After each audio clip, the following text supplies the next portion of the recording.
Assalamualaikum warahmatullahi wabarakatuh. Bismillahirrahmanirrahim.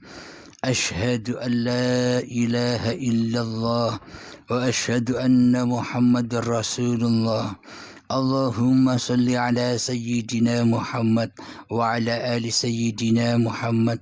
Rabbi israh li sadri wa yassir li amri wahlul 'uqdatam min lisani yafqahu qawli. Amin. Bismillahirrahmanirrahim. Salam kasih sayangku buat para sahabat tercintaku dimanapun Anda berada, baik yang ada di dalam ataupun yang ada di luar negeri. Semoga kita selalu di dalam lindungan Allah Subhanahu wa Ta'ala. Amin ya Rabbal Alamin. Alhamdulillahi Rabbil Alamin. Pada kali ini kita melanjutkan di episode yang kelima, hakikat peringatan Maulid Kanjeng Nabi Muhammad sallallahu alaihi wasallam. Kita meneruskan ayat di surat Al-Ahzab, ayat yang keempat. A'udzu billahi minasyaitonir rajim. Bismillahirrahmanirrahim. Ma ja'alallahu Bismillahirrahmanirrahim.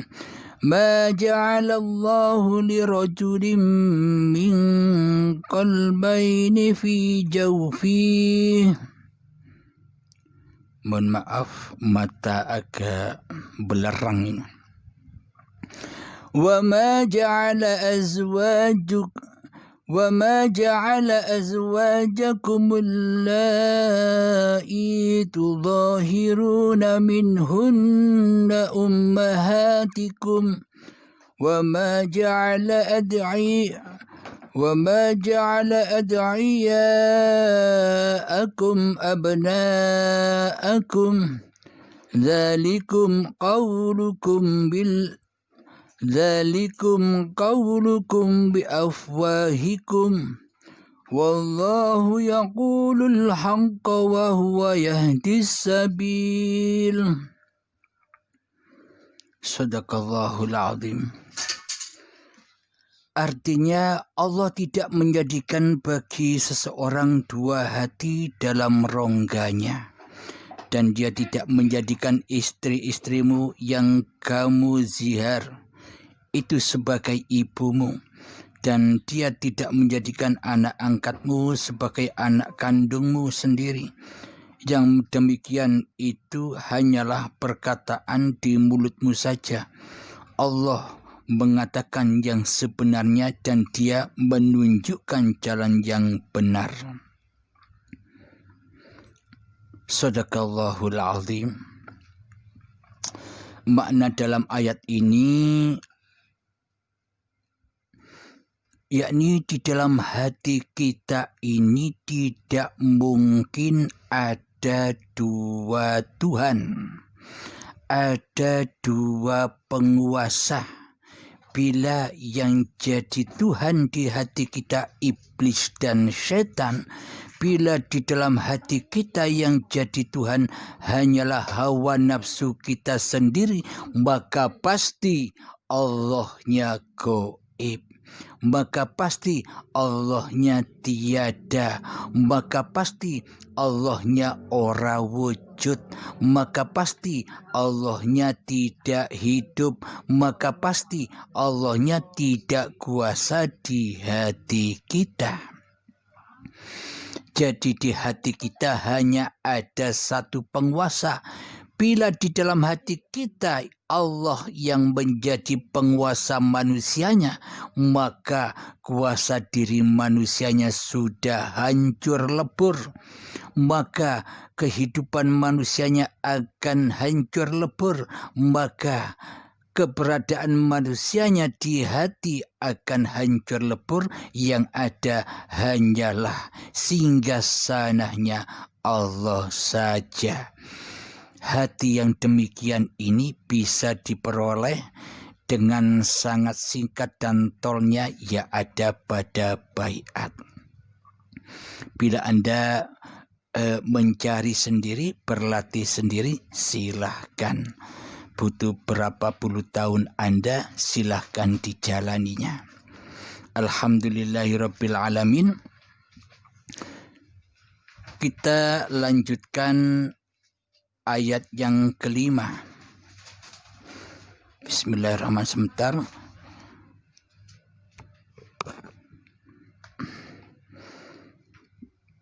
Bismillahirrahmanirrahim.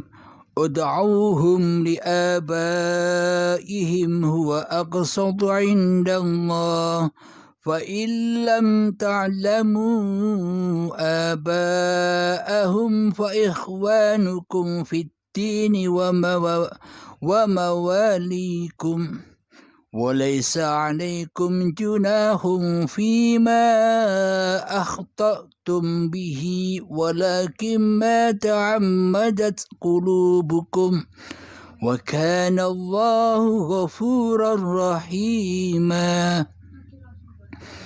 Artinya, panggillah mereka dengan nama bapak-bapak mereka. Itulah yang adil di sisi Allah. Dan jika kamu tidak mengetahui bapak mereka, maka saudara-saudaramu seagama dan maula-maulamu, dan tidak ada dosa atasmu jika kamu khilaf tentang itu. Tetapi apa yang disengaja oleh hatimu, Allah Maha mengampuni, Maha penyayang. Jadi bila hamba sudah ditunjuki oleh Allah kepada jalan fisabilillah, pasti Allah, itu tandanya Allah mengampuni diri kita. Jadi maknanya di ayat ini banyak syariatnya. Kita lanjutkan kembali ayat yang ke-6 dari surat Al-Ahzab. Bismillahirrahmanirrahim. An-nabiyyu awla bil mu'minina min anfusihim wa azwajuhu ummahatukum wa ulul arhami ba'duhum awla ba'din fi kitabillahi minal mu'minina wal muhajirin illa an taf'alu ila awliyaikum ma'rufa kana dhalika fil kitabi mastura. Artinya, Nabi itu lebih utama bagi orang-orang mukmin dibandingkan diri mereka sendiri, dan istri-istrinya adalah ibu-ibu mereka. Orang-orang yang mempunyai hubungan darah satu sama lain lebih berhak waris-mewaris di dalam kitab Allah daripada orang-orang mukmin dan orang-orang muhajirin, kecuali kalau kamu hendak berbuat baik kepada saudara-saudara seagama. Demikian telah tertulis di dalam Alkitab, kitab Allah. Ini di dalam ayat yang nomor 6 ini babagan syariatnya.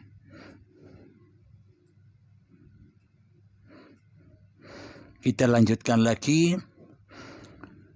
Bismillahirrahmanirrahim. Wa idh akhadna minan nabiyyina mitsaqahum wa minka wa min Nuhin wa Ibrahim wa Musa wa Isa ibn Maryam wa akhadna minhum mitsaqan ghalidha. Dan ingatlah ketika kami mengambil perjanjian dari para nabi dan dari engkau sendiri, dari Nuh, Ibrahim, Musa, dan Isa putra Maryam, dan kami telah mengambil dari mereka perjanjian yang teguh. Jadi pada intinya semua manusia sudah perjanjian yang teguh dengan Allah. Alastu birabbikum, apakah aku ini Tuhanmu? Qalu bala syahidna. Seluruh manusia menjawab, ya, engkaulah Tuhan kami. Inilah perjanjian yang teguh itu. Apa artinya perjanjian yang teguh itu?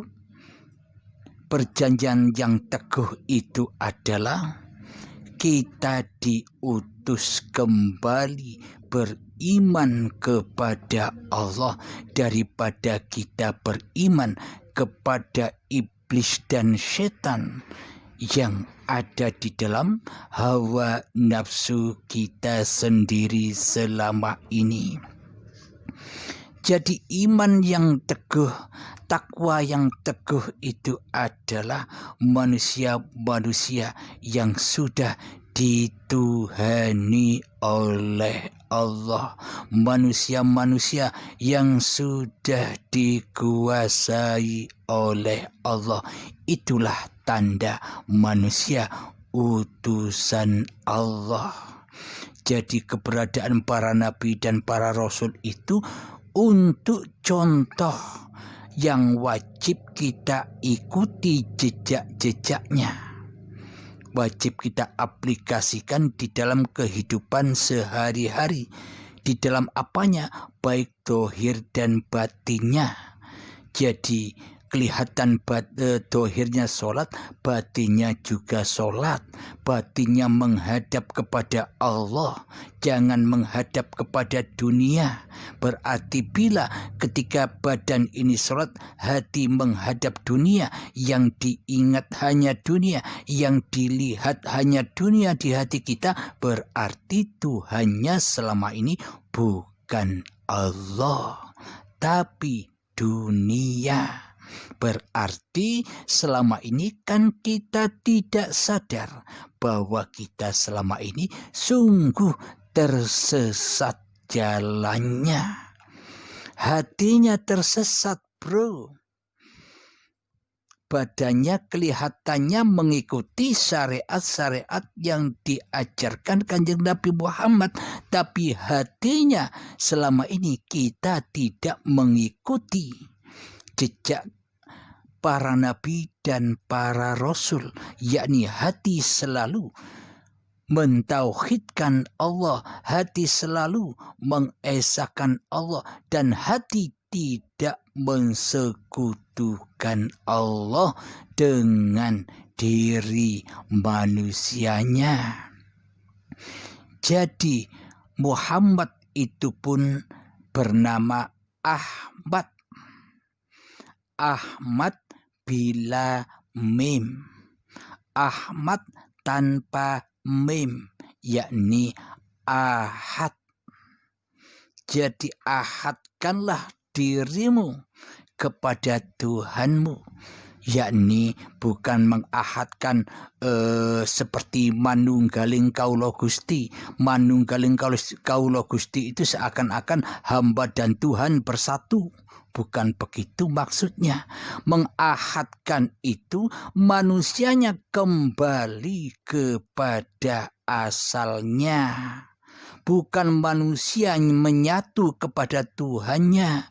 Manusia kembali kepada asalnya, yakni tiada, yakni tak dapat disebut, yakni tak wujud. Manusianya gaib. Itulah asal manusianya. Bila manusianya sudah kembali ke asalnya, maka Allah lah yang jadi Tuhan. Maka yang ada hanyalah ma'rifatullah. Allah sendiri yang ma'rifat, bukan manusianya yang ma'rifat. Itulah yang dimaksud mengahadkan. Yang ada ya hanya Allah. Manusianya sudah tak ada, manusianya sudah adam. Bila di dalam sifat wajibnya Allah yang wujud, maka wajib bagi selain Allah itu tidak wujud. Bila selain Allah di hati kita wujud, yakni diri manusia kitalah yang wujud, Allahnya gaib, berarti iman dan akidah kita selama ini bukan iman dan akidah apa yang dijalankan oleh para nabi dan para rasul. Karena iman dan akidah kita selama ini akidahnya Fir'aun dan sekutu-sekutunya, akidahnya iblis dan syaitan. Yakni iblis dan syaitan tidak mau sujud kepada Adam. Karena Adam itu rendah daripada setan itu sendiri, katanya. Maknanya apa? Hawa nafsu kita selama ini tidak akan pernah rela, tidak akan pernah ridho bila diri kita ditiadakan, bahwa yang ada hanya Allah. Itulah makna bersujud. Bila kita bersujud ketika kita sholat, yang mengaku, yang merasa bisa bersujud masih diri manusianya yang bisa sholat, yang bisa berdiri, rukuk dan sujud, itu hakikatnya belum bersujud. Karena diri manusianya masih mentuhani sholatnya. Karena diri manusianya masih mentuhani ibadah-ibadahnya. Karena diri manusianya masih mentuhani seluruh aktivitas-aktivitas kehidupannya. Nah, inilah yang dimaksud hamba-hamba yang tidak beriman kepada Allah. Kelihatannya, dohirnya beriman, dohirnya kelihatannya, tapi hatinya tersesat dari iman dan takwa itu sendiri. Bila hatinya suci, maka sucilah amalnya. Namun bila hatinya najis, bila hatinya kotor, bila hatinya yang ada yang wujud manusianya, pasti seluruh amal ibadahnya akan kotor, akan tersesat, akan maksiat, akan selalu mensekutukan Allah. Alhamdulillahirabbil alamin.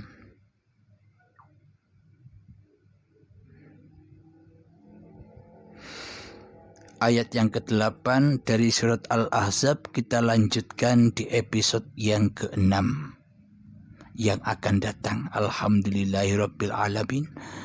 Rabbana atina fid dunya hasanah wa fil akhirati hasanah wa qina adzabannar. Wa sallallahu ala sayyidina Muhammad wa ala alihi wa sahbihi wa sallam. Walhamdulillahi rabbil alamin. Akhirul kalam. Assalamualaikum warahmatullahi wabarakatuh.